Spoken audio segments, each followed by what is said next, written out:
노란봉투법을 통과시키겠다는 야당을 향해 중앙일보가 혁신도 없이 힘자랑만 한다고 비판했습니다.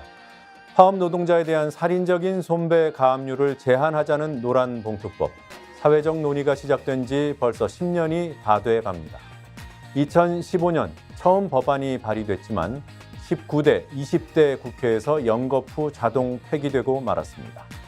올해 야당들의 공조로 상임위를 통과하고 본회의에 바로 회부된 노란봉투법은 21대 국회가 저물어가는 지금 드디어 표결을 앞두고 있습니다.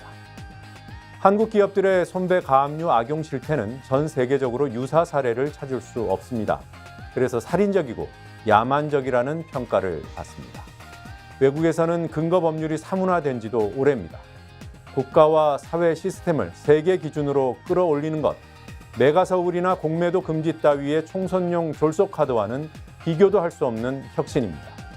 힘자랑은 중앙일보 같은 보수 언론들이 참 오래도 해왔습니다. 중앙일보, 족벌신문의 한계는 어쩔 수 없나 봅니다. 노종면의 유발 시작합니다.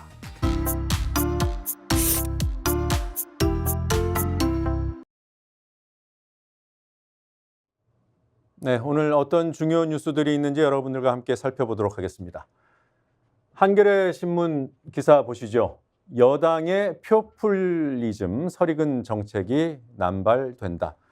짐작하시듯이 김포시의 서울 편입 또 공매도 금지 여당에서 잇따라 내놓고 있는 이른바 혁신 카드들이라는 정책 제안. 정책 제안이라고 하기에는 공론화 과정이 너무 부족했다는 지적이 나오고 있습니다. 그래서 스스로 논란을 자초했다. 그 흔한 보고서 한 장이 없는 상태로 대중의 유권자들 앞에 내놓았습니다. 그래서 총선을 의식하다 보니까 정책 일관성, 여당의 정책 일관성이 훼손됐다. 일단 지르고 보자 이런 식 아니냐라는 지적이 여당 내부에서도 나오고 있습니다. 인기 영합 정책을 포퓰리즘이라고 하죠. 총선을 앞두고 선거를 앞두고 포퓰리즘 공약 이런 정책 제안들, 그래서 한겨레 신문은 표라고 표현을 했습니다.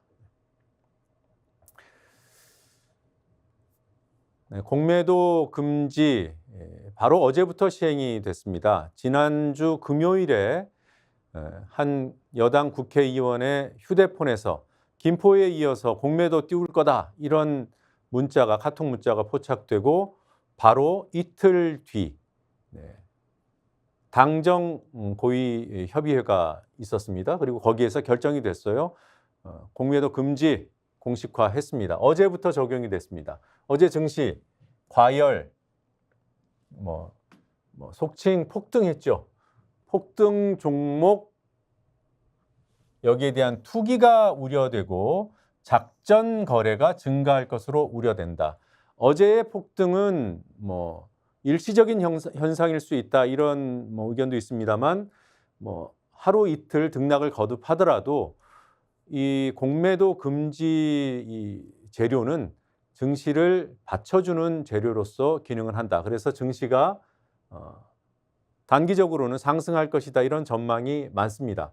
그럼에도 불구하고 폭등할 것으로 예상되는 종목들, 이를테면 공매도 잔량이 많은 종목들, 투기가 예상되고 그리고 또 작전 세력들의 준동이 우려된다. 이런 보도가 나오고 있습니다. 김포 서울 편입, 나아가서 서울 인접 중소도시들을 서울에 다 편입시키자 이런 논의들 과연 현실성이 있을 것인가. 어제 김포시장과 서울시장이 만났습니다. 공동 연구를 한다고 얘기했어요. 그러나 오세훈 시장은 한 발을 빼는 듯한 얘기를 합니다. 총선 이후까지 갈 수도 있다. 이 말이 맞죠. 지금까지 뭔가 연구를 해오고 분석을 해서 내놓은 정책이면 추가 연구나 검토 기간이 짧을 수 있지만 지금은 사실상 백지 수준이고 구두로 제안한 상황이기 때문에 연구를 해야 되고 그러다 보면 총선 전에 결론이 안 난다. 이런 얘기입니다. 여당 내부에서 이런 여당의 정책 제안들에 대한 비판이 나오고 있다고 했죠. 여당을 여당 단체당이 때리고 있습니다. 실제로 그렇습니다. 홍준표 대구시장 국민의힘 소속, 또 김태흠 충남도지사 국민의힘 소속. 여기 이어서 유정복 인천시장, 김포에 맞닿아 있는 인천시도 이해 당사자 중 하나입니다.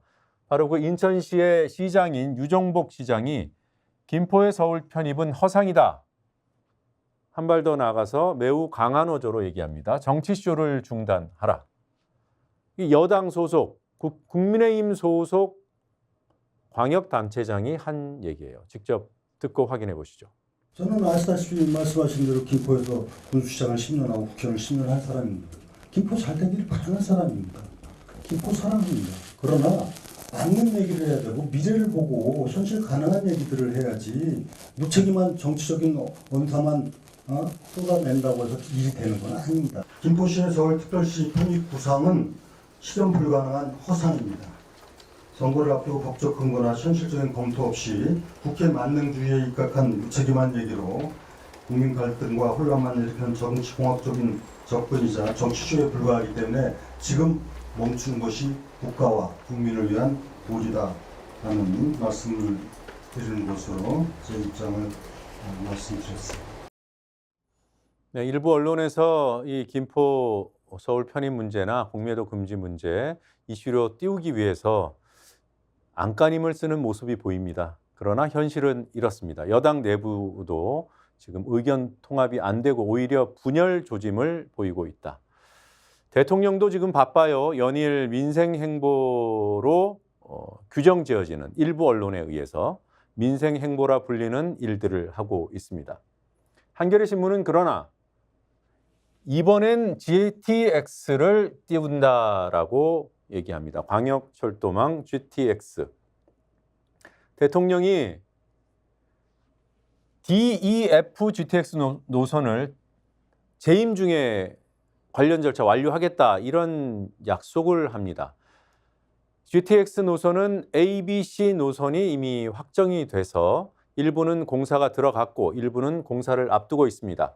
수서 동탄을 잇는 A 노선은 원래 올 상반기 완공될 예정이었습니다만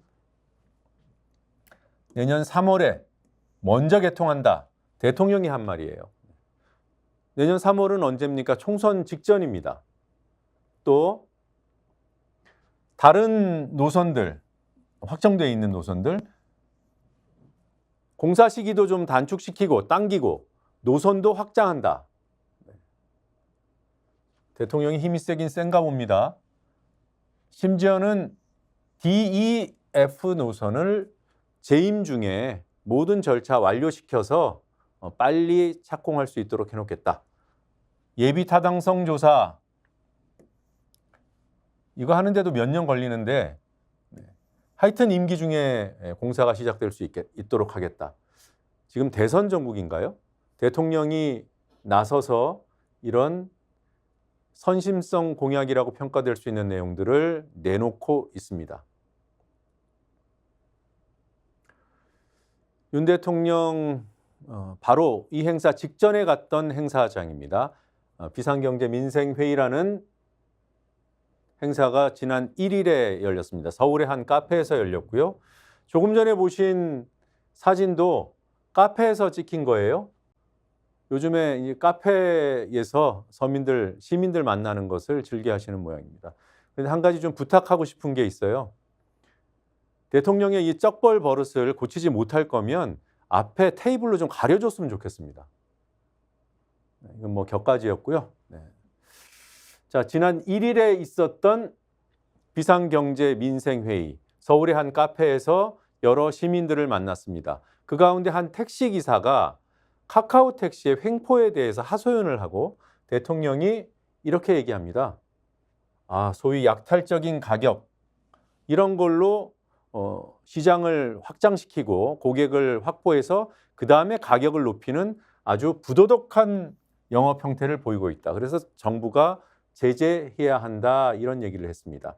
그때 나왔던 택시기사의 하소연과 대통령의 그의 뭐라고 할까요? 화답, 대통령의 답변 이어서 들어보겠습니다.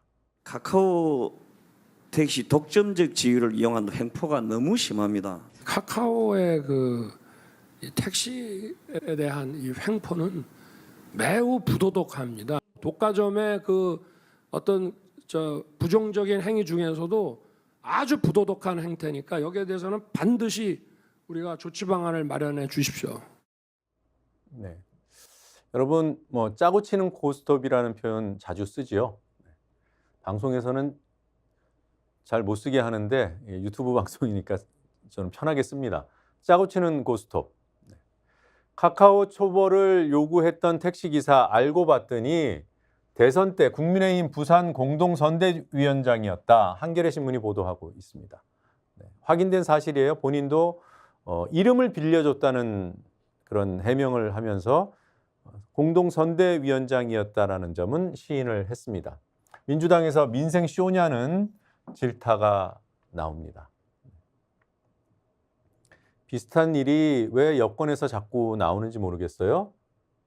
지난 4월 얘기입니다. 지난 4월이면 김기현 국민의힘 당대표 당선된 바로 다음 달.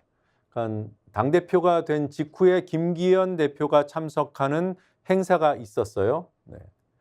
청년 노동자를 만나는 겁니다. 여러분들 아시다시피 윤석열 정부는 주 69시간 근로제 이거를 밀고 있잖아요. 노동자들이 동의해 주길 바라겠죠. 그래서 이런 행사들을 한 거예요. 청년 노동자 3명과 당정대, 요즘엔 청와대라고 안 하니까 당정대 관계자들이 모였고 당에서는 김기현 대표가 참석했습니다. 그런데 알고 봤더니 이 청년 노동자라고 했던 3명 가운데 1명은 자신이 일하고 있는 그 회사의 대표 아들로 밝혀졌습니다. 그 노동자라고 소개됐던 그 사장 아들이 이런 얘기를 했습니다. 자신이 청년 노동자인 것처럼 얘기한 것. 현장에서는 주 69시간 나쁘게 안 본다. 네. 이게 짜고 치는 고스톱이고요. 네. 여론을 호도하는 겁니다. 민주당 상황, 야당 상황, 야권 전반의 상황이라고 할 수 있는 내용도 좀 짚어보죠. 민주당 총선 기획단 출범했고 어제 첫 회의가 열렸습니다. 네, 그것과 또 별개로 육선 의원인 박병석 의원, 국회의장을 지낸 박병석 의원이 불출마를 선언했습니다. 국민의힘에서는 당 중진 또 윤핵관 이런 사람들을 향해서 불출마 또는 험지 출마 요구가 이어지고 있지만 아직 화답은 신통한 것이 없고요. 지금 민주당에서 불출마 선언, 현직 의원 3번째입니다. 우상호, 오영환 의원에 이어서 박병석 의원도 불출마를 선언했습니다. 그리고 내일 모레 오는 9일 노란봉투법 그리고 방송 3법 국회 표결이 예정돼 있습니다. 9일 국회 본회의에서 노란봉투법, 방송 3법을 통과시키려고 하고 있고 국민의힘에서는 필리버스터, 무제한 토론 방식으로 저지하겠다. 저지는 못하겠죠. 표결 시점을 늦추고 그 공간을 활용해서 부당함을 알리겠다 이런 전략인데 필리버스터 시작되면 24시간은 보장이 되고요. 24시간이 지나면 5분의 3, 제적 의원 5분의 3의 의결로 종료시켜 버릴 수 있습니다. 지금 민주당과 다른 야당들이 공조해서 강제 종료에 필요한 179석을 모으겠다고 합니다. 아마 모을 수 있을 것으로 전망이 되는데 그러면 필리버스터는 각각 24시간씩밖에 진행할 수 없다. 그래서 13일 밤 12시까지 다 강제 종료시켜버리겠다. 이게 이제 민주당에서 나오고 있는 거고요.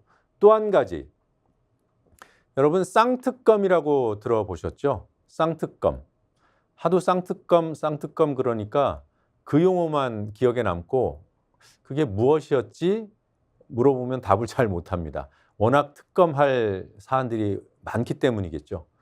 지금 민주당이 추진해온 야당들과 함께 추진해온 쌍특검은 이겁니다. 김건희 여사가 연루돼 있다고 의심받는 도이치모터스 주가 조작 사건. 자, 여기에 김건희 여사가 통장 계좌 빌려준 것은 팩트로 확인이 됐습니다. 그 통장 계좌가 주가 조작범들의 통정 가장 매매에 거의 반 이상이 쓰였다라는 것도 법원 판결로 확인됐습니다. 그럼에도 불구하고 김건희 여사에 대한 조사는 서면으로도 진행된 바가 없어요. 그래서 특검밖에 없다.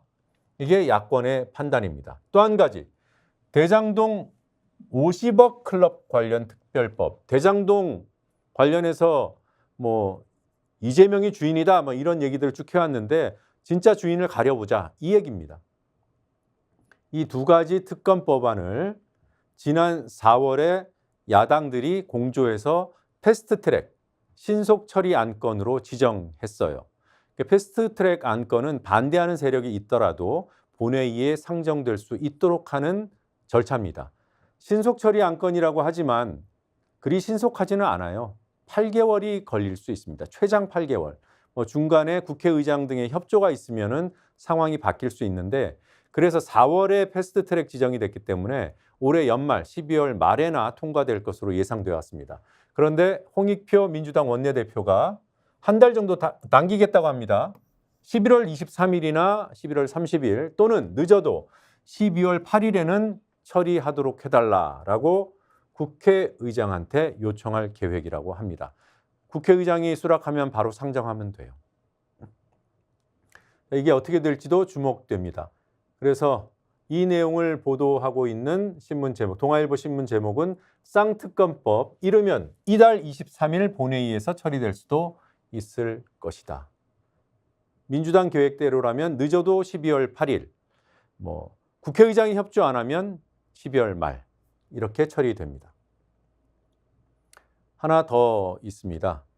이동관 방통위원장에 대한 탄핵안 발의. 이르면 9일 본회의에 상정될 수도 있다. 이 일정을 중앙일보가 취재해서 보도하고 있는데 내일 관련 의총이 열린다고 하니까 좀 더 구체적인 일정이 나올 수 있을 것 같아요. 일부 언론에서는 방통위원장을 왜 탄핵시키지? 이런 의문을 제기합니다. 특히나 방통위원장 임기 시작이 8월 말이었어요. 그러니까 이제 9월, 10월, 11월 석 달도 채 안 됐죠. 그러니까 너무 빠르다 이런 여론들을 만들어내려고 합니다.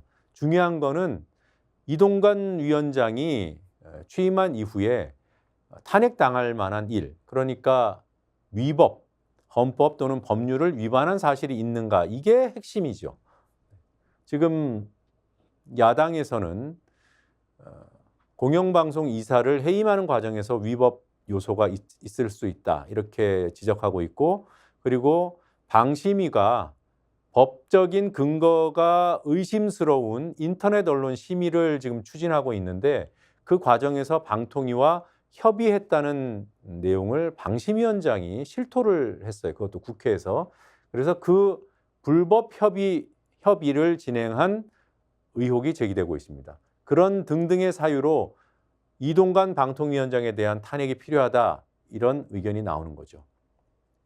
야권의 또 한 가지 관심사, 조국 전 법무부 장관이 총선 출마를 시사했습니다. 어제 유튜브 시사 방송 뉴스공장 출마해서 총선 출마를 시사하는 발언을 했습니다. 물론 법체계 내에서의 본인 소명과 해명이 받아들여지지 않으면 다른 방식으로 명예를 회복해야 한다 이렇게 조건부로 얘기했습니다만 많은 정치 전문가들 또 언론에서 총선 출마를 시사한 것으로 해석하고 있습니다. 지금 이 정도가 야권의 상황입니다. 정의당 당 지도부의 사퇴 문제도 있고요. 윤석열 정부가 방통위, 방심위 등을 앞세워서 장악하려 하고 있는 공영방송, 그 가운데 KBS. 지금 MBC 이사진은 속아냈다가 법원이 제동을 걸어서 다시 다 원상복구됐습니다. 그런데 KBS는 이사 여야 구도가 바뀌었고요. 그 채로 밀어붙여서 사장을 해임시키고 새로운 사장 후보자를 낙점해 놓은 상황이에요. 국회 청문회 거쳐서 대통령이 임명을 하게 됩니다. 자, 청문회 앞두고 있는 박민 KBS 사장 후보자. 이 사람은 문화일보 논설위원 출신, 한 번도 방송 경험이 없는 비전문가. 그거는 뭐 위법은 아니니까요. 그런데 이 박민 후보자가 문화일보 논설위원 시절일 때 일본계 기업의 고문으로 급여를 받은 사실이 확인됐습니다. 본인은 휴직 기간 동안에 회사의 허락을 득해서 급여를 받은 것이기 때문에 문제가 없다고 해명했습니다만 이 휴직한 기간과 고문으로 재직한 기간이 일부 기간이 어긋나요. 한 달 정도가 어긋납니다. 그래서 그걸 그 한 달 동안 받은 급여 한 500만 원 정도는 김영란법 위반이 아니냐 이런 의혹이 제기되고 있는데 또 한 가지 더 나왔습니다. 한겨레 신문 보도예요. 상습적으로 뭘 안 냈다, 체납했다. 뭔가 봤더니 자동차 과태료, 지방세 등을 안 냈다. 그래서 압류 통보, 차량의 압류 통보 52차례. 심지어는 아파트 압류 설정도 된 적이 있다. 이렇게 보도하고 있습니다. 박민 후보자 해명을 한번 볼까요? 해외 체류에 따른 주소지 이전 과정에서 단기간 지방세 미납 상태가 발생했으나 연수 마치고 귀국해서 다 납부했다. 해외 연수 때문에 외국 나가 있는 바람에 그랬다라고 해명을 했는데 이게 완전한 해명이 될 수가 없는 게요. 물론 해명이 정확히 실린 것인지 그것은 확인을 해야 됩니다만 저 해명만으로는 이 내용이 설명이 안 돼요. 자동차와 관련된 과태료 체납건, 그래서 체납 압류 통보가 들어온 건을 시기별로 분석을 해봤습니다. 1989년부터 2012년에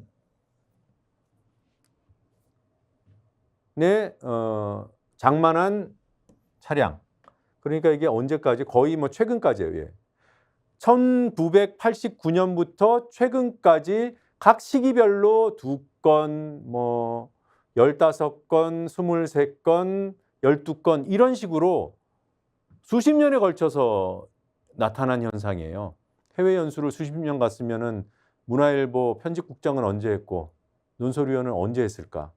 그러니까 이 해명으로는 설명이 안 되는 수십 년에 걸친 수십 차례의 체납 그리고 압류 통보, 이 부분에 대한 해명은 어떻게 할지 청문회 과정을 지켜봐야 될 것 같습니다.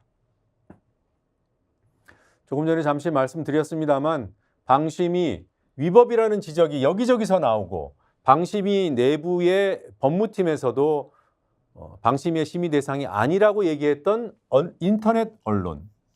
인터넷 언론이 어떤 규정입니까? 인터넷을 플랫폼으로 하는 보도물들. 이게 인터넷 언론의 규정이죠. 인터넷에 올라오는 언론도 심의하겠다. 인터넷에 올라오는 정보는, 유해 정보는 방심위의 심의 대상이 맞아요. 그래서 방송통신심의위원회입니다. 거기서 통신, 인터넷에 올라오는 유해 정보를 심의해라. 이겁니다. 그런데 지금까지 방심위 출범 이후에 인터넷에 올라오는 기사 정보, 언론을 심의해 본 적은 단 한 번도 없어요. 그런데 지금 하겠다는 거예요. 내부 법무팀에서도 안 된다고 했는데 그랬더니 인사조치를 해버렸잖아요. 그래서 기억화하겠다는 겁니다. 일정이 나왔습니다, 벌써. 방심위 통신소위는 이르면 내일 뉴스타파 상대로 심의를 하겠다.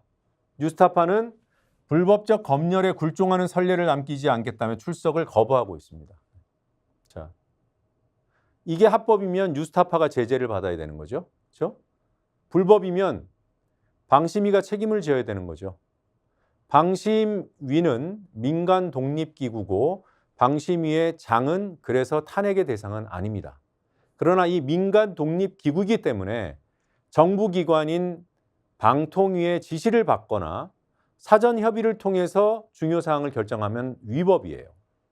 그런데 방심위원장이 국회에 나와서 본인의 입으로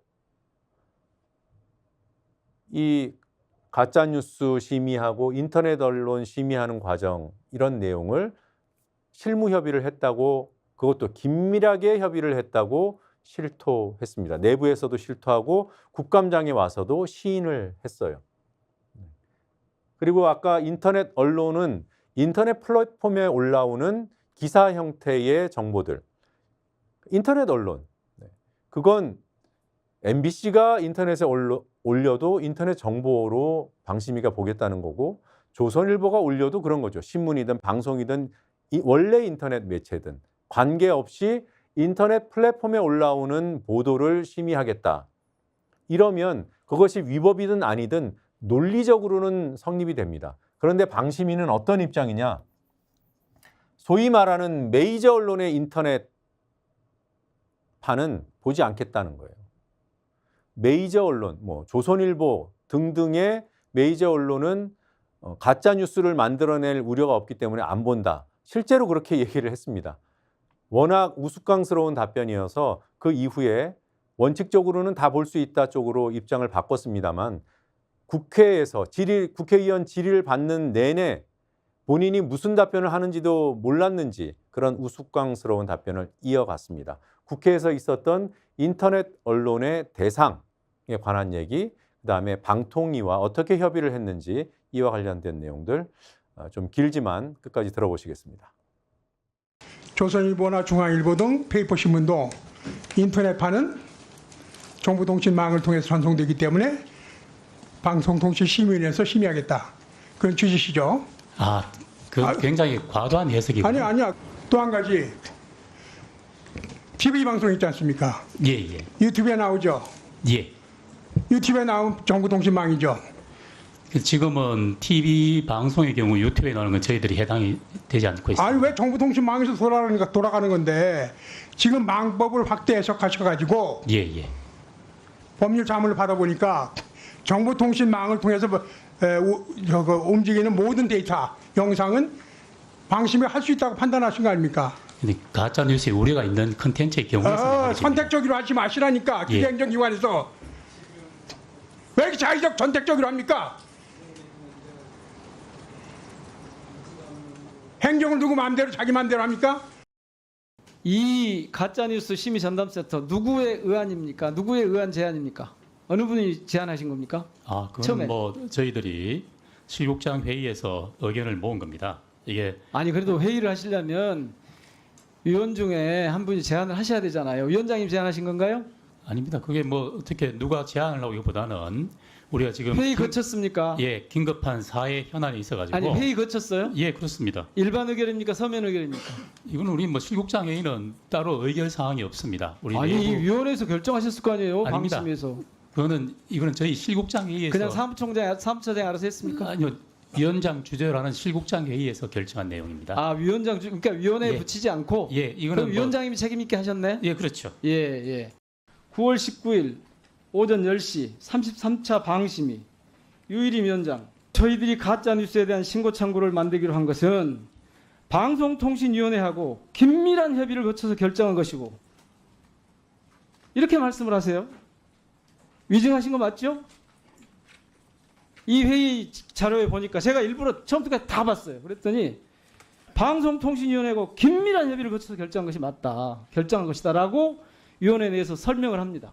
저희는 그 제가 시간이 실무선에서 가서 협의를 한 건 맞는데 그걸 제가 그렇게 표현한 것이고. 아니 저한테 그러셨잖아요. 국장들끼리 그냥 알아서 회의해가지고 했다고. 물론 실무진들이 가서 9월 13일에 회의한 건 맞는데 그럼 실무진은 방심이 아닙니까?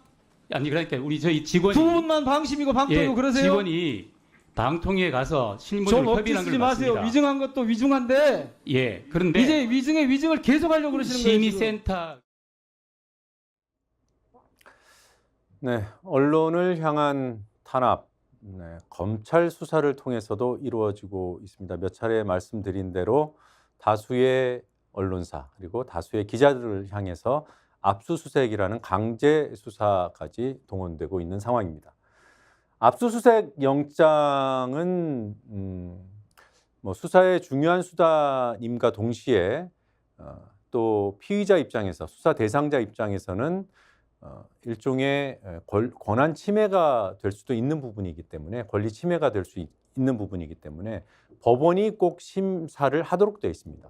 압수수색 영장은 검찰이 청구를 하는 것이고요. 법원이 그 청구를 받아서 심사한 뒤에 발부 여부를 결정합니다. 그런데 한겨레 신문 보도 제목은 사실상 자동 발부다라고 합니다. 이게 지금 법원이 검찰이 제기한 다수의 언론사와 다수의 언론 기자들을 전현직 기자들을 상대로 한 압수수색 영장을 다 내줬거든요. 그런데 그 언론사 그리고 그 전현직 기자들이 받고 있는 혐의는 검찰이 수사할 수 없는, 직접 수사할 수 없는 명예훼손 혐의예요. 대통령에 대한 명예훼손 혐의거든요. 그러면 검찰이 통제를 받아야 하는데 그 통제를 해야 하는 법원이 통제하지를 못하고 사실상 자동 발부를 해주고 있다. 이런 비판을 하고 있는 겁니다. 검찰 스스로 명예훼손죄는 직접 수사를 할 수 없다는 법률 규정에도 불구하고 무제한으로 수사 범위를 셀프 확장한다. 경향신문이 비판하고 있습니다. 그래서 표적 수사에 악용할 수 있다. 실제로 언론을 향해서 그렇게 하고 있다. 명예훼손 안 되는데 무슨 근거로? 대검 예규를 만들어서 법률이 만든 수사 대상 규정을 무력화하는 검찰에서 주관적으로 판단할 수 있는 길을 열어버렸다. 이게 경향신문의 비판 요지입니다. 검찰이 이러고 있는데 본인들은 얼마나 당당하고 깨끗할까? 이정섭 수원지검 2차장. 국감 과정에서 이 이정섭 2차장 검사에 대한 여러 가지 의혹이 제기됐습니다. 범죄 이력을 불법적으로 조회했다는 의혹, 그리고 처남이 소유한 골프장을 동료, 선후배 검사들이 이용할 수 있도록 편의를 봐줬다는 의혹, 그리고 위장 전입 의혹, 또 나가서 대기업 임원으로부터 부당한 접대를 받았다는 의혹 등등이 불거졌는데 그 가운데 한 가지 위장 전입 의혹은 시인했습니다. 이거 하나를 시인했는데 시인하는 발언이 이렇습니다. 자녀의 진학을 위해 일시적으로 전입했다. 일시적으로 전입했다. 자녀 초등학교 좋은 초등학교 보내려고 위장 전입을 했다고 실토는 했어요. 그런데 이 한겨레 신문의 보도는 뭐냐? 이 위장 전입이 들킬까 봐 한 번 더 했다. 이 얘기는 뭐냐면요. 그 초등학교, 목적으로 삼은 그 초등학교에 딸을 입학시키려면 그 주소지를 그 근처로 옮겨야 되잖아요. 그 근처에 처남이 살고 있었답니다. 그래서 주소지를 처남 집으로 옮겼어요. 그래서 입학에 성공합니다. 그런데 처남이 주소 다시 옮겨가라고 요구해서 옮겨옵니다. 그 상태로 학교를 다니다 보니까 이게 이제 그 학교의 학군과 이정섭 차장 검사가 사는 곳 주소지가 안 맞잖아요. 그러니까 위장 전입을 했던 거잖아요. 그런데 주소 옮겼다가 다시 컴백홈 했더니 안 맞는 거예요. 이게 들킬까 봐. 이 초등학교는 대도초등학교라는 곳인데 워낙 경쟁이 심해서 학부형들끼리 감시의 눈초리가 심하다고 합니다. 그래서 혹시 들킬까 봐 처남이 옮기라 해서 다시 옮겼는데 나중에 다시 사정해서 처남 집으로 재전입을 했다. 그러니까 지금 한겨레 신문 보도에 따르면 최소 위장 전입 2번 한 거예요. 그러니까 일시적으로 했다는 해명이 성립되지 않습니다. 자, 이 이정섭 차장 검사는 누구인가? 누구를 수사하고 있는가? 누구를 수사하는 수사검사겠죠. 그런데 최근에 이 이정섭 차장 검사는 검찰총장 눈에 들었는지 아니면 윤석열 대통령 눈에 들었는지 이재명 수사 총괄하는 자리로 승진해서 발령납니다. 수원지검은 최근 이재명 대표와 관련한 각종 의혹을 규명하기 위한 특별수사팀을 꾸렸다. 이 차장 검사가 팀장을 맡아서 여기 등을 지휘한다. 이때 인사 나서 간 거예요. 부장 검사하다가 차장 검사로 승진 발령해서 이 역할을 맡게 된 겁니다. 얼마나 신임이 두터우면 제1야당 대표를 수사하는, 지금 뭐 수사가 꼬여버린 거잖아요. 그걸 풀라는 굉장히 뭐라고 할까요? 전도 유망한 아주 능력 인정받는 그런 검사 같은데 왜 이렇게 살아왔을까? 보겠습니다. 또 다른 의혹들, 아까 잠깐 언급했는데요. 국감장에서 나온 의혹, 범죄 기록 조회해줬다는 의혹, 처남 가족과 관련된 겁니다. 처남이 운영하는 골프장을 저렴한 비용으로 이용할 수 있도록 누가? 선후배 검사들이. 처남 골프장은 검사들의 놀이터였을까요? 익명으로 예약해주고 카트와 캐디까지 편의를 봐줬다. 각종 민영사 분쟁에도 적극적으로 개입했다. 마약 사건에도 개입했다는 의혹까지 나오고 있습니다. 이 사진 한 번쯤은 보셨을지 모르겠습니다. 좀 선명한 사진으로 보시죠. 네, 테이블보가 씌워진 고급 식당에서 식사를 즐기고 있습니다. 와인잔으로 건배를 하고 있고요. 이 사람이 이정섭 차장검사고요. 이 사람은 물주로 의심받는 대기업 임원입니다. 가족 모임이에요. 여기에 이 사람이 대기업 임원이라는 사람이 이렇게 끼어 있는데, 이정섭 차장검사 이 사진이 공개되니까 지나가는 길에 우연히 만났답니다. 지나가는 길에 우연히 만나서 이런 모습이 만들어진다. 자, 뉴스버스에 제보한 사람은 말이 달라요. 이 대기업 임원이 방을 예약해줬다. 이 사람의 이름으로 예약했다. 앞뒤가 안 맞죠? 이정섭 차장검사의 말과 전혀 다르죠. 이 검사는 비용은 우리가 부담했다. 아니다. 우리가 부담 안 했다. 그리고 또 한 가지, 이때 코로나로 인한 집합 금지 시기여서 스키장을 사용할 수 없습니다. 이게 이제 스키장을 운영하는 리조트인데 임시 휴장 상태였다는 거예요. 그리고 거기서 눈썰매 타고 뭐 이랬던 영상이 있다. 이렇게 제보자는 주장하고 있습니다. 또 하나, 차장검사와 재벌 임원은 호용호재하는 사이인가 보죠. 네. 가족들도 아는, 그전에도 몇 번 만났는지 땡땡 아저씨로 호칭을 하고 있다. 아무래도 이 참석자라고 쓰여 있는 이분은 가족 관계, 친인척 관계가 아닌가 그렇게 생각이 됩니다. 이런 검사가 누구를 처벌하겠다고? 네. 물론 이 부분도 사실관계는 수사를 통해서 밝혀져야 합니다. 문제는 검사가 검사를 수사한다는 데 있는 거죠. 과연 제대로 된 수사가 이루어지고 있는가 의심할 수밖에 없고, 문제는 지금 검찰총장이 이 정도 나오면은 직무배제하고 감찰해야 됩니다. 근데 직무배제 안 하고 있어요. 아직 직무배제했다는 소식이 안 나오고 있습니다. 그러니 더더욱 지금 이 사건이 고발되어 있습니다만 검찰이 제대로 수사를 하겠냐라는 의문이 제기되는 겁니다. 그래서 탄핵 얘기가 또 나오는 거예요. 탄핵시키면은 일단은 업무에서 배제되니까 그렇게라도 하려는 논의들이 있을 수밖에 없는 거죠. 너무 자연스럽지 않습니까? 그런데 민주당에서 탄핵을 논의한다고 하면 또 탄핵이냐, 뭐 이재명 방탄이냐 이런 얘기들로 물타기를 하죠. 이 정도 보겠습니다.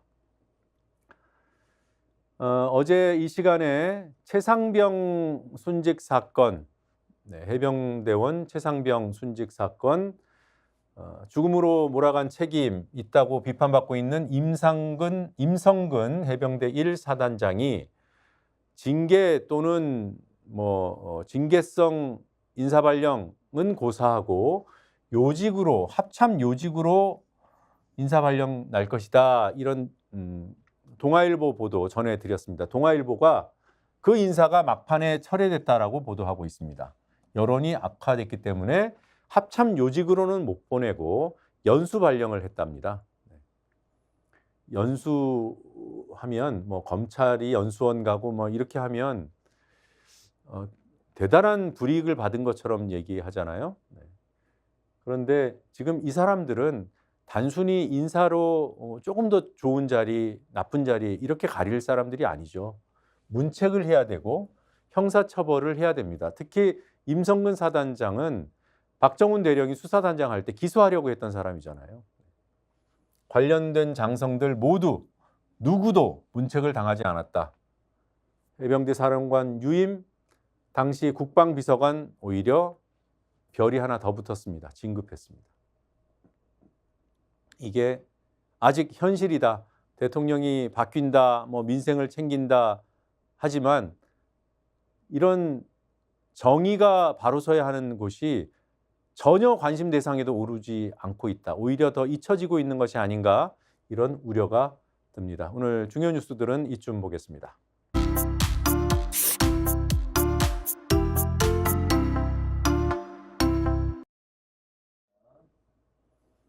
네, 문제가 있는 기사들을 몇 가지 찾아봤는데요. 공매도 금지에 따른 증시 폭등, 우려하는 기사를 제가 앞서 설명드렸죠. 지나치게 급등락을 하게 되면 피해자는 개미들이 있게 됩니다. 그리고 이게 그 투기 세력들이 붙을 수 있고 작전 세력들이 준동할 수 있습니다. 지금 이미 피해는 일어나고 있을걸요. 어제 급등했다가 오늘 또 하락했기 때문에 그런 증시의 불안한 모습을 보고 환호했다고 보도하는 언론.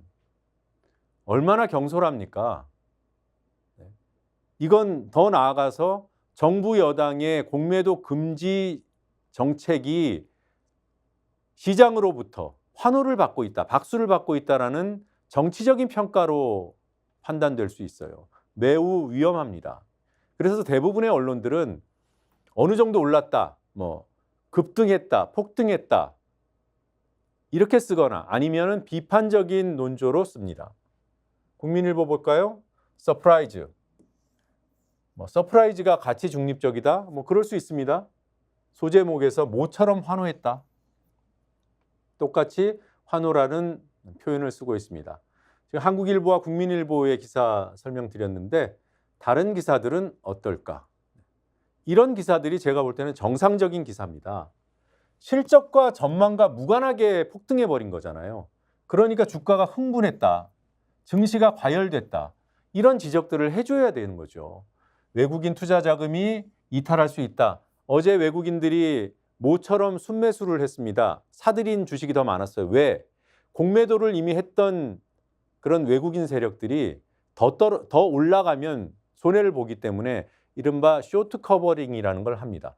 공매도는 이것도 설명을 해야 되죠.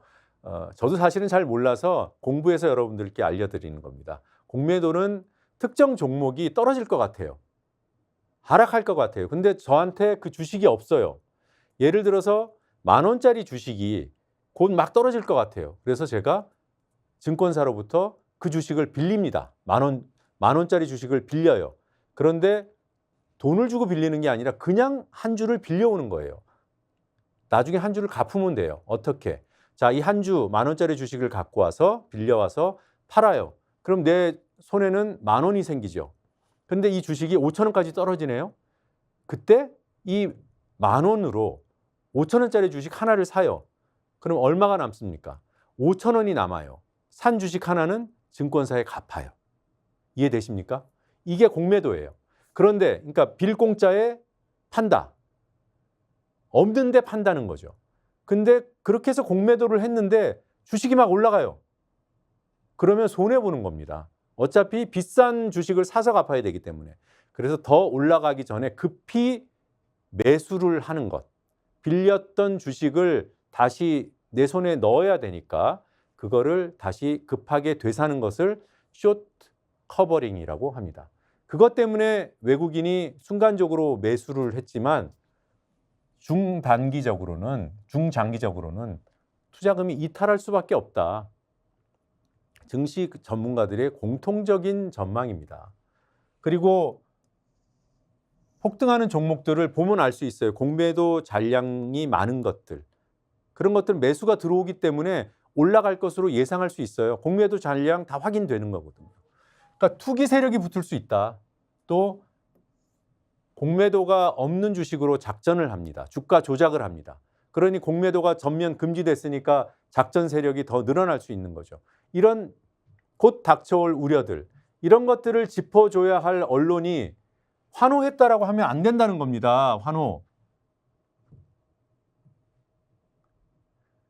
이 증시 상황을 보도하는 언론들 툭하면 폭락했다. 툭하면 폭등했다. 조금 오른 것도 급등했다. 꽤 오른 거 조금만 좀 많이 올랐다 싶으면 폭등했다. 뭐가 무슨 지지선이 붕괴됐다. 이런 표현들 많이 쓰는데요. 그렇게 하면 안 됩니다. 제발 좀 자극적으로 안 했으면 좋겠어요. 이런 것들은 정확한 현상을 짚어주고 우려를 전달하기 위한 필요한 표현입니다. 이런 거에는 관심이 없고 폭등, 폭락, 붕괴 이런 자극적인 기계적으로 자극적인 용어를 쓰는 행태는 제발 좀 그만했으면 좋겠습니다. 한국경제 탐욕의 비투 폭탄 돌리기가 우려스럽다. 경제지들 매경도 그렇고 한경도 그렇고 계속 공매도 금지에 대해서 비판적인 그런 시각을 보여주고 있습니다. 또 다른 계산이 있겠죠. 여당의 한 의원이 동료 의원에게 카톡을 보내는 사진, 이 사진 여러분들 보셨을 겁니다. 이 시간에도 소개해 드렸고요. 송원석 국민의힘 의원, 이 사람은 이 여당의 정책 방향을 논의하는 정책위원회의 제1정책위원장으로 속해 있는 사람입니다. 저희가 이번에 김포 다음으로 공매도를 포커싱 하려고 합니다. 이슈로 띄우려고 한다는 거죠. 그걸 장동혁 의원에게 보내고 있는 거예요. 그게 이제 뉴시스에 포착이 됐어요. 그런데 이 문자 뒤에 T조라는 글자가 찍혔다고 했죠. T조는 어디요? TV조선. TV조선을 T조라고 흔히들 부릅니다. 자, 그래서 T조는 도대체 어떻게 보도를 했는지 뉴발에서 살펴봤다고 말씀을 드렸습니다. 그래서 이게 포착된 시점이 지난 3일, 지난주 금요일, 바로 그날 당일 방송사들 중에서 유일하게 T조만, TV조선만 이렇게 당정이 곧 발표할 거다라고 전망하는 기사를 냅니다. 이틀 뒤에 실현이 됐죠. 네. 그리고 1,400만 개미들이 환호한다. 이렇게 추켜 세워주는 보도를 했습니다. 이 T조가 의미하는 바가 과연 이렇게 TV조선의 협조를 받기로 했다라는 것인지는 확인되지 않았습니다만 그렇게 짐작해 볼 만한 보도를 했다. 이 정도로 말씀을 드립니다. 조선일보도 마찬가지예요. 1,400만 개미군단 환호 참 자주 나옵니다. 그리고 총선 앞 정책 드라이브를 걸고 있다. 이렇게 긍정적인 평가를 해주는 보도를 했습니다.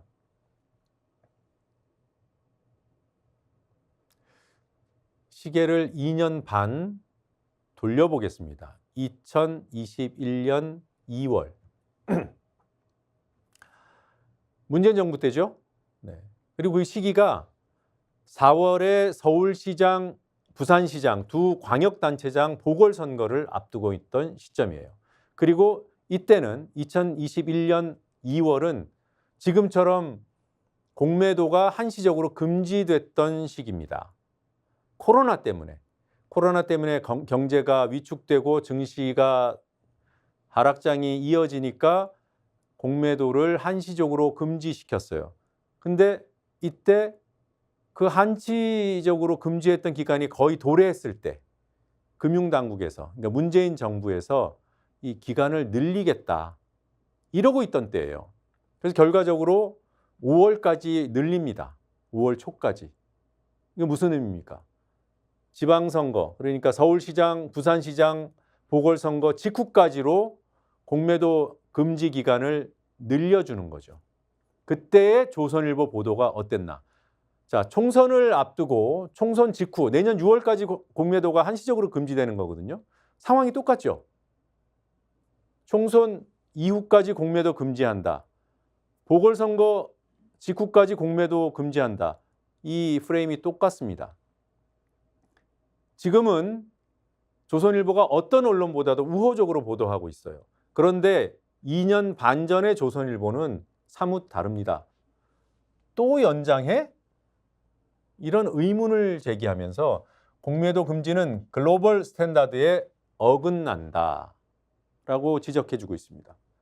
MSCI 선진국 이 주가시장, 그러니까 증권시장 선진국 지수 MSCI는 공매도 금지 국가를 지수에 포함시키지 않는다. 우리 정부는 지금 수년째 이 지수에 편입되기를 원해요. 그래야 외국인 자금이 들어오거든요. 금지 기간이 1년을 넘으면 감점까지 준다. 2023년 11월 대한민국 정부가 공매도 금지 기간 내년 6월까지로 선포하는 바람에 MSCI 지수 편입을 사실상 포기 선언한 것이다. 이런 평가들이 나옵니다. 아무튼 2년 반 전 조선일보는 이렇게 비판했어요. 개미표 잃을까 봐, 그때는 1000만 명이었나 보죠. 개미표를 잃을까 봐 이거 눈치 보고 또 연장한다. 이런 보도 내용입니다. 조롱도 합니다. 설탕물은 선거 전에, 쓴 약은 선거 후에. 선거 전에 달짝지근한 제안을 해서 표를 구하고 선거 끝난 다음에 입 싹 씻는다. 이런 얘기죠. 그래놓고 제가 왜 조롱이라고 하냐. 이런 문장을 씁니다. 선거공학 IQ가 있다면 문정권은 세계 최상위권일 것이다. 공매도 허용 시점 결정에도 선거공학 IQ가 작동했을 것이다. 이렇게 비판했던 조선일보. 네. 여기에 그치지 않습니다. 요 쪽지 시험에 나오니까 잘 보십시오. 요 쪽지 시험 출제, 여기서 한 문제 출제했어요. 선거 끝나고 공매도 제기한다고? 우릴 머저리로 하냐? 이게 이제 개미들 사이에서 나오는 분노인 거죠. 우리를 표로 봐? 멍청이로 봐? 머저리로 봐? 4월에 선거가 있는데 그 직후까지만 금지시키고 그 뒤로는 다시 복원시킨다. 이러니까 우리가 바보냐? 이거잖아요. 그렇죠? 사파를 집어넣은 거 보십시오. 네. 이랬던 조선일보입니다. 이랬던 조선일보예요. 자. 유발에서 이런 점을 짚어낼 줄 알았든지 오늘 사설에서는 순한 맛의 비판 사설을 하나 실었습니다.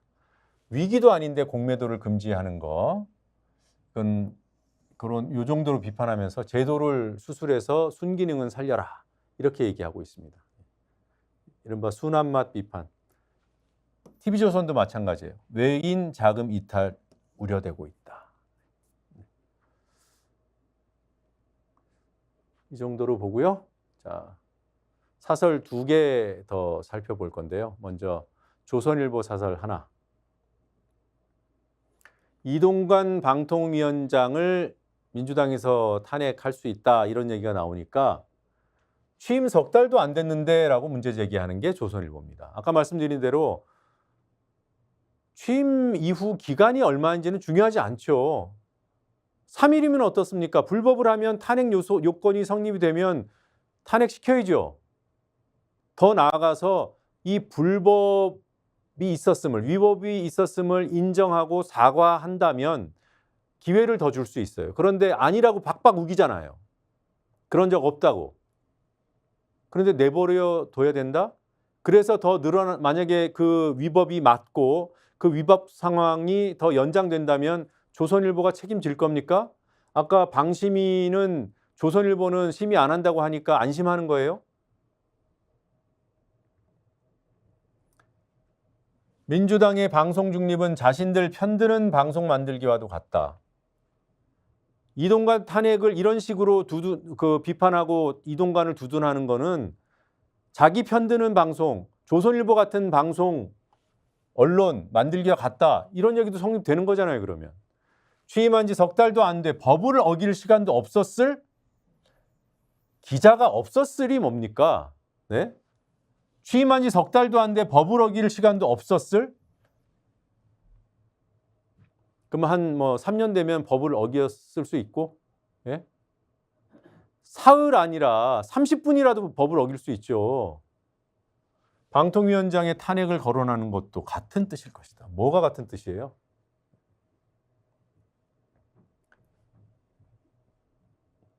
누가 이런 사설 쓰나요? 사설에도 밑에 이름을 좀 썼으면 좋겠습니다. 중앙일보 사설입니다. 강서구청장 선거에 착시에 빠진 민주당. 민주당 비판할 수 있죠. 착시에 빠졌는지 아니는지 판단하는 거니까 총선 200석 얘기하는 건 오만이다. 비판할 수 있어요. 이슈에서 밀린다. 이렇게 판단할 수도 있죠. 제가 여러분들께 이거 어떻습니까? 라고 여쭤보고 싶은 게 이 대목입니다. 혁신도 없이 노란봉투법 힘자랑만 하고 있다. 노란봉투법. 네. 한국 기업들은 전 세계에 유례를 찾아볼 수 없을 정도의 강도로 손배가압류, 손해배상 청구하고 가압류 들어가고 이런 것을 악용합니다. 전 세계적인 악명을 떨치는 그런 대한민국의 실태, 이걸 내버려 두라는 건가요? 자, 우리 노동자들이 파업을 하고 나면 기업들이 여지없이 소송이 들어갑니다. 손배가압류 소송. 네. 그래서 이 손배가압류 때문에 구속되고 처벌받는 것 때문이 아니라 손배가압류 때문에 목숨을 끊는 노동자들이 수도 없이 이어져 왔어요. 중앙일보 그 사실을 모를 수가 없습니다. 본인들도 보도했기 때문에.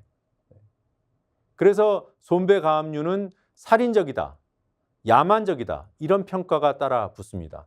외국은 어떠냐고요? 말씀드린 대로 한국 같은 사례를 찾아볼 수가 없어요. 1975년도 일본 무슨 철도 파업과 관련해서 비슷한 사례가 있었다고 하는데 그것도 결국은 타결됐습니다. 합의로 끝났어요. 그 이후에 유사 사례 주요 국가에서 나온 게 없습니다. 국회 입법조사처에서 조사를 해봤는데 안 나와요. 제도는 주요 국가에 손배 청구할 수 있는 제도, 그게 민사 영역이기 때문에 있어요. 그런데 기업과 노동자 간에는 사문화된 지 오래입니다. 한국은 지금도 살아있어요. 파업하면 언론에서 때리고 여론 만들어서 악마화해서 너희들은 수십억 수백억 때려도 돼, 이런 여론을 만들어서 여지없이 손배 청구 들어갑니다. 그러면 노동자들 자살합니다. 이런 일이 수도 없이 반복되어 왔어요. 자, 이 노란봉투법, 이 사회적 논의가 시작된 기간 10년 가까이 됩니다. 2015년에 처음 법안이 발의돼요. 19대 국회 때. 그런데 폐기되고 말아요. 누가 뭉개서? 지금의 여당, 이런 언론들이 뭉개버려서. 20대 국회도 마찬가지입니다. 21대 국회 지금 와서 올해 비로소 상임위원회 통과했습니다. 그리고 본회의 직부의 본회의로 직접 보내는, 법사위는 지금 국민의힘이 위원장을 맡고 있기 때문에 거기 통과 안 시키려고 본회의로 직접 올려버렸죠. 그래서 이제 표결 들어가는 겁니다. 야만적인 국가 사회 시스템을 글로벌 스탠다드, 이 언론들이 그렇게 좋아하는 글로벌 스탠다드에 맞춰가는 게 혁신이지 뭐가 혁신입니까? 그게 어떻게 힘자랑입니까? 족벌 언론들이, 그와 함께 공생하는 극우 정치 권력들이 이런 필요한 제도들을 막아 세우는 것, 그게 힘자랑 아닙니까? 족벌 신문의 한계를 드러내는 사설이다. 저는 그렇게 봅니다. 자, 여기까지 보겠습니다. 잠시 뒤에 쪽지 시험 풀어보겠습니다.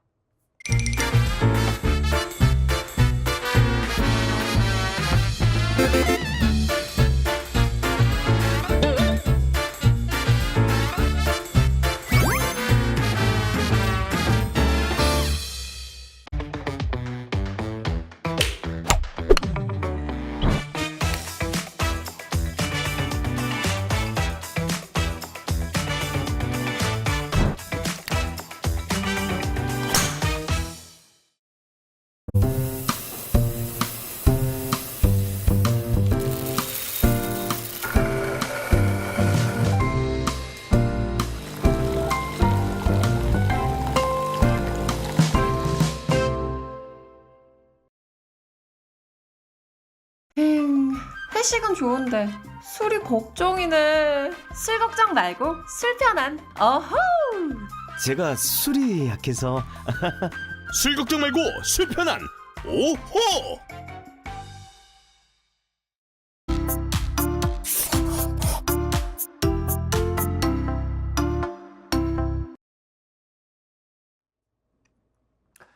네, 쪽지 시험 오늘도 6문제 풀어보겠습니다. 1번 문제, 공매도는 특정 종목의 하락이 예상될 때 본인에게 없는 종목임에도 주식을 빌려서 매도하는 투자 기법이다. 이렇게 말씀드렸습니다. 예상대로 하락이 되면 싸게 사서 갚고 남는 차익을 챙기는 거지만 올라가는 경우가 있잖아요. 올라가면 손실을 최소화하기 위해서 빨리 팔아야 됩니다. 그걸 뭐라고 합니까? 숏컷, 숏트랙, 숏커버링. 2번, 국민의힘이 추진 중인 김포의 서울 편입. 이건 허상이야. 정치쇼 중단하라. 이렇게 요구한 자치단체장이 있습니다. 김포 군수를 지냈던 사람이라고 합니다. 누굴까요? 국민의힘 소속인 유정복 인천시장, 민주당 소속인 김동연 경기도지사. 3번, 최근 각계 시민들이 참석한 비상경제 민생회의가 한 카페에서 열렸죠. 대통령이 주재했고요. 그 자리에서 한 택시기사가 카카오 택시 횡포가 심각합니다라고 얘기했고 대통령이 아유 부도덕합니다. 제재하겠습니다라고 얘기했어요. 그런데 알고 봤더니 이 택시기사는 지난 대선 때 이런 역할을 하신 분입니다. 지역 공동선대위원장, 어떤 지역의 공동선대위원장을 했다. 지구방위대장이었다. 후보 호위대장이었다. 네, 지금 보고 계신 제작진이 웃는데 웃지 마세요. 열심히 고민해서 지문을 만들어 봤습니다. 자, 4번 문제 보시겠습니다. 민주당이 지난 4월 패스트트랙 신속 처리 안건으로 지정된 이른바 쌍특검법 본회의 상정을 추진하겠다 이렇게 밝혔습니다. 4월에 지정이 됐기 때문에 최장 8개월 걸리는 이 제도의 특징상 8개월 다 채우면 12월 말이 될 것이다 그랬는데 당겨서 국회의장한테 협조를 구하겠다 이렇게 얘기했습니다. 쌍특검이 뭐죠? 네. 김건희 주가 조작 의혹, 해병대 수사 외압 의혹, 대장동 50억 클럽, 양평 고속도로 특혜 의혹, 양평 공흥지구 특혜 의혹. 이 중에서 2개만 골라야 되는데 알맞게 올바르게 짝지어진 것을 찾아주십시오. KBS 사장 후보자인 이 사람, 문화일보 논설위원 출신이고요. 일본계 기업의 고문을 맡으면서 급여를 수령했는데 김영란법 위반 의혹이 제기되고 있습니다. 또 자동차 과태료 상습 체납, 압류 통보 52차례, 아파트 압류. 그래서 실정법에 대한 준수 의식이 부족한 거 아니냐 이런 지적이 나옵니다. 누굽니까? 주민, 국민, 범민, 방민. 마지막 문제. 자, 5번까지는 다 푸셨나요? 네, 마지막 문제 보여드리겠습니다. 여당 그리고 정부 공매도 금지를 한시적으로 하기로 했죠. 논조가 상대적으로 우호적이었던 조선일보. 과거 문재인 정부가 코로나 때문에 한시적으로 공매도 금지했다가 2021년 4월에 치러지는 보궐선거 앞두고 금지 기간을 선거 직후까지로 연장했습니다. 그때 이런 신문 기사 제목을 썼어요. 선거 끝나고 공매도를 재개해 우리를 뭘로 하나. 개미 투자자들 사이에 나오는 그런 반발을 이렇게 표현했습니다. 빈칸에 들어갈 말로 올바른 것은 미저리, 미나리, 머저리. 하나만 고르셔야 됩니다. 자, 6개 문제 다 푸셨으면 정답 숫자를 댓글창에 올려주십시오. 자, 제가 정답을 보니까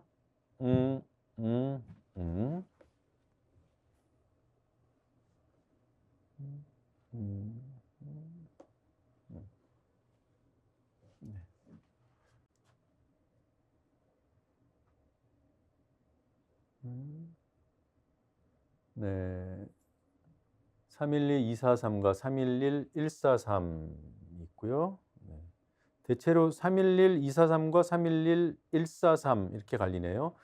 4번 문제에서 답이 갈리는데 뭘까요? 네, 역시 4번이 좀 어려울 거라고 생각했습니다. 왜냐하면 워낙 특검을 해야 될 사건들이 많기 때문에 사실 저기 있는 것들 다 해야 되죠.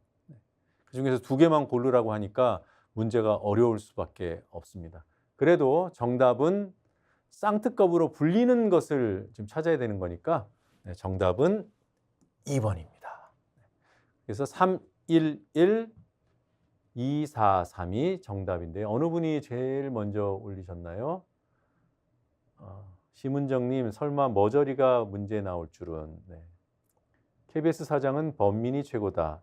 이 범민은 제가 골라낸 오답 지문입니다. 좋은 날 올 것 같다. 이게 무슨 말씀이시죠? 김흥근님, 지금이 좋은 날입니다. 네. 4번 미저리, 머저리에 대한 반응이 좀 많군요, 상대적으로. 댓글 소개해드릴 만한 댓글 있으면 우리 PD님 좀 보여주세요. 네, 과거 기사랑 비교해 주니까 정말 좋다. 네. 열심히 찾고 있는 보람을 느낍니다. 앞으로도 더 열심히 찾아보겠습니다. 네. 오늘은 이번엔 꼭 노란봉투법 응원해 주는 댓글 잘 읽었습니다. 네. 힘을 합쳐서 때려잡을 것들이다. 뭐에 대한 말씀이신지. 네. 알겠습니다. 자, 여기까지 보겠습니다.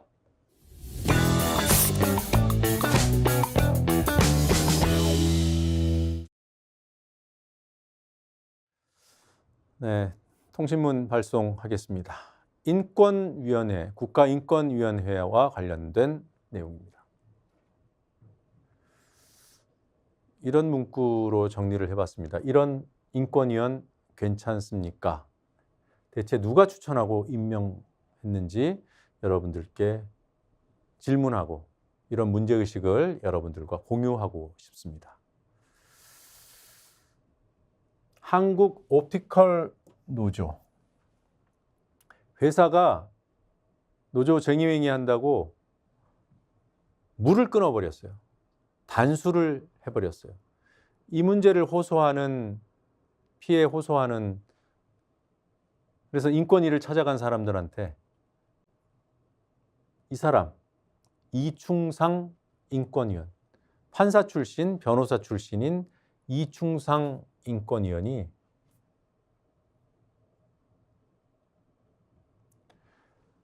노조 사무실 출입 누가 막는 것도 아닌데 집에 가서 샤워해라. 이게 인권위원이 할 소리입니까, 이게? 네. 당장 그 인권위원이 쓰는 사무실, 그 사람이 쓰는 화장실 다 물 끊어버리도 문제 없겠네요. 출입이 자유로우면. 어떤 사고를 하면 본인의 인권 침해를 호소하는 사람을 향해서 이런 얘기를 할 수 있을까? 이 얘기를 들은 사람, 인권위원회의 모욕적인 발언, 심장이 멎는 것 같았다. 이런 인권위원을 누가 만들었습니까? 이충상, 윤석열 캠프에 있었던 사람이에요. 이제 하다 인권위원도 캠프 낙하산인가요? 한변, 보수단체라고 하는데 더 오른쪽이 아닌가 잘 모르겠습니다. 네.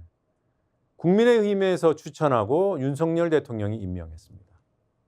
이 이충상 인권위원회에 대한 내용 다음 시간 목요일 생방송 시간에 제가 좀 정리해서 설명을 드려야 될 것 같습니다.